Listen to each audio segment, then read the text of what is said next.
Assalamualaikum warahmatullahi wabarakatuh. Perkenalkan, nama saya Anggisti Rahmadani dengan nomor NIM 2006002 dengan prodi Ekonomi Pembangunan.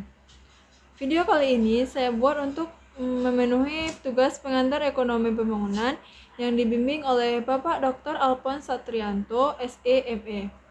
Baiklah, pada video kali ini saya akan menjelaskan materi mengenai perangkap keseimbangan tingkat rendah. Teori Nelson. Nelson membangun teori yang disebut dengan perangkap keseimbangan tingkat rendah bagi negara terbelakang, seperti tesis. Upaya minimum critically based teori Nelson juga didasarkan pada hipotesis Malthus bahwa dengan kenaikan pendapatan per kapita di atas tingkat biaya penghidupan minimum, penduduk suatu negara mengalami cenderung meningkat.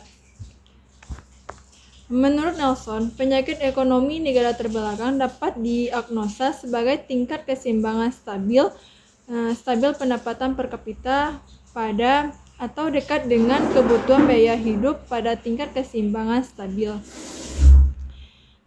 Keseimbangan stabil pendapatan per kapita, laju tabungan, dan setelah itu laju investasi neto, keduanya berada pada tingkat yang rendah. Untuk menaikkan laju tabungan dan investasi melalui kenaikan laju pertumbuhan pendapatan nasional total ternyata dibuntuti oleh laju pertumbuhan penduduk yang tinggi, yang mendorong balik pendapatan per kapita tersebut ke tingkat keseimbangan stabilnya.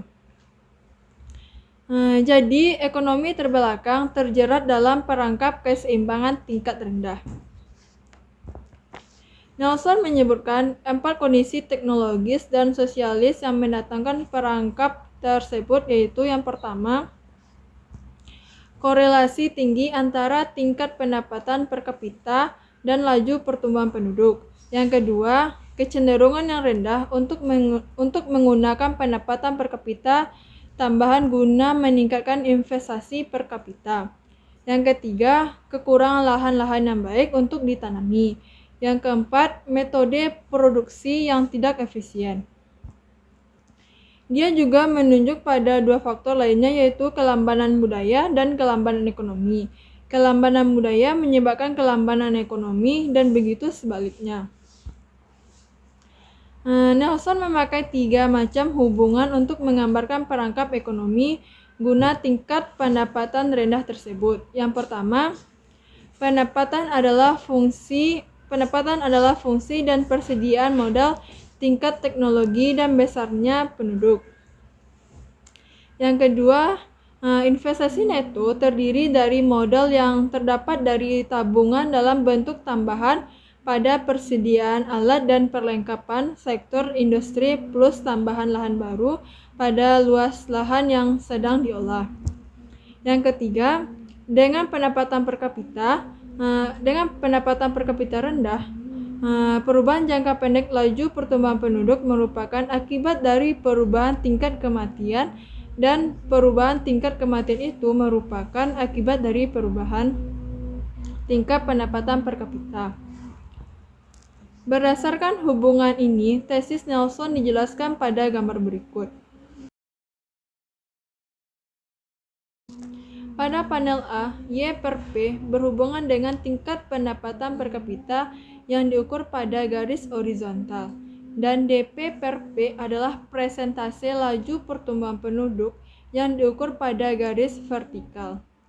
Titik S pada garis horizontal, di mana kurva pertumbuhan penduduk AP per P sama dengan tingkat pendapatan per kapita, adalah tingkat biaya hidup minimum pendapatan per kapita.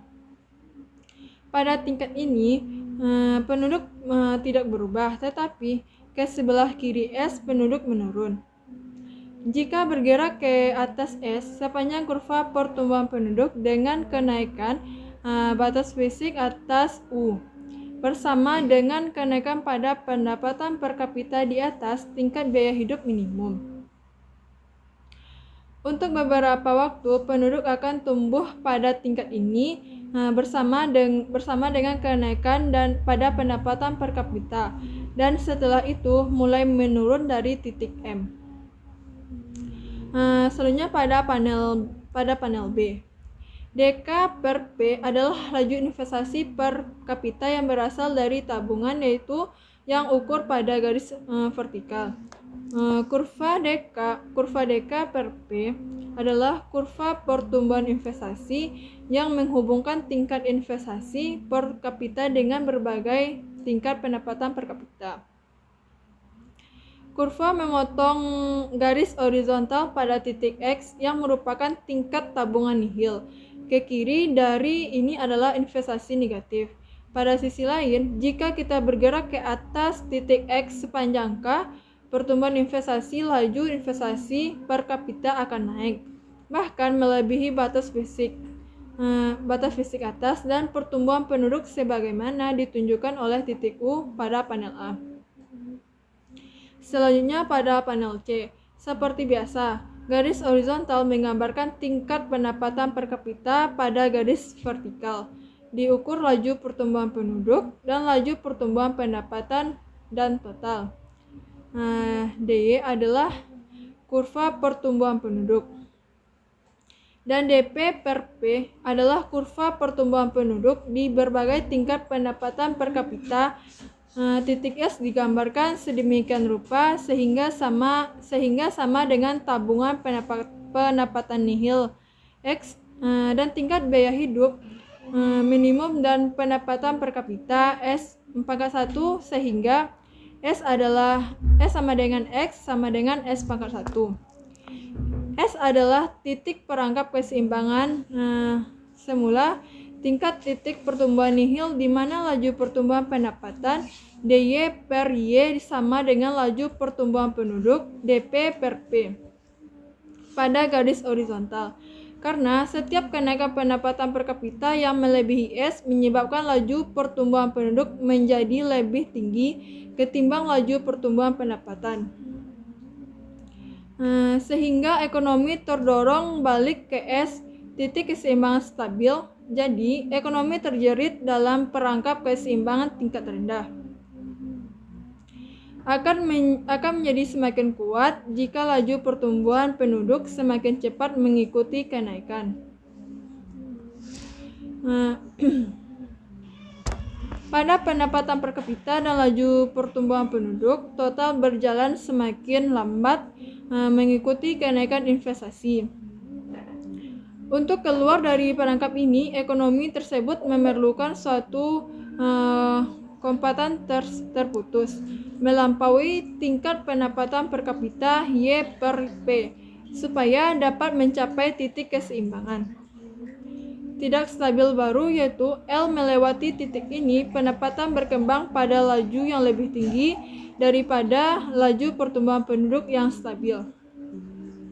Pada batas fisik di atas, jadi kenaikan pendapatan per kapita adalah kumulatif melampaui tingkat Y per P sampai perekonomian titik Y per P, di mana laju pertumbuhan pendapatan sama dengan laju pertumbuhan penduduk pada satu titik keseimbangan stabil baru N.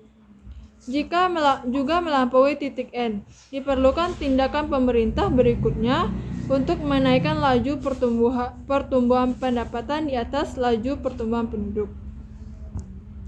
Nelson menunjukkan pada sejumlah faktor untuk melepaskan diri dari perangkap keseimbangan rendah itu. Yang pertama, harus ada lingkungan sosial politik yang menguntungkan di negara yang bersangkutan. Yang kedua, struktur sosial harus diubah dengan memberikan tekanan lebih besar pada penghematan dan kewirausahaan. Yang ketiga, langkah-langkah harus diambil untuk mengubah distribusi pendapatan. Pada waktu yang sama, memungkinkan akumulasi kekayaan dan penanaman modal. Yang keempat, harus ada program investasi pemerintah yang menyeluruh. Yang kelima, pendapatan dan modal harus dinaikkan dengan data yang didapat dari luar.